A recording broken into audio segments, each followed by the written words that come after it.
Pada pembahasan kali ini kita akan membahas mengenai perbedaan web 1.0 dan juga 2.0. Pada pembahasan kali ini, pertama-tama kita akan membahas mengenai perbedaan antara web 1.0 dan juga web 2.0.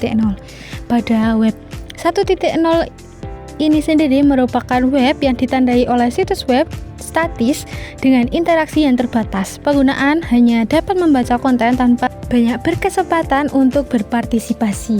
Jadi web 1.0 ini sendiri awalnya berfokus pada penyampaian informasi secara satu arah. Pada ciri-cirinya, web 1.0 ini sendiri memiliki konten yang statis atau informasi dikelola oleh pemilik situs.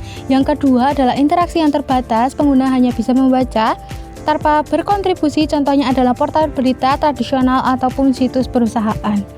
Yang kedua adalah web 2.0 yaitu atau sering disebut dengan era situs dinamis.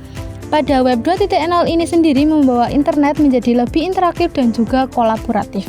Pada ciri-cirinya, web 2.0 ini sendiri penggunanya dapat membuat dan berbagi konten seperti blog atau video, di mana pada web 2.0 ini seperti media sosial seperti Facebook dan juga Instagram yang sering kita gunakan pada sehari-hari itu dapat memungkinkan adanya kolaborasi dan diskusi antar pengguna, dan juga pada web 2.0 ini sendiri mendorong keterlibatan aktif pada penggunanya.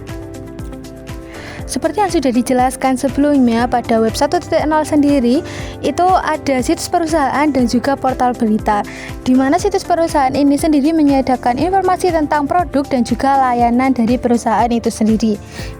Sedangkan pada portal berita sendiri itu menyajikan berita yang terbaru, tetapi pengguna tidak dapat berpartisipasi dalam pembuatan konten ataupun dapat berinteraksi dengan pembuat berita untuk updatean berita selanjutnya. Sedangkan contoh dari web 2.0 sendiri merupakan media sosial yang selama ini kita pergunakan seperti Facebook, Twitter, Instagram, dan juga media sosial lainnya. Pada media sosial ini sendiri, pengguna dapat mengupload dan juga dapat berinteraksi dengan para pengguna lainnya berupa komen ataupun saling berbalas komen.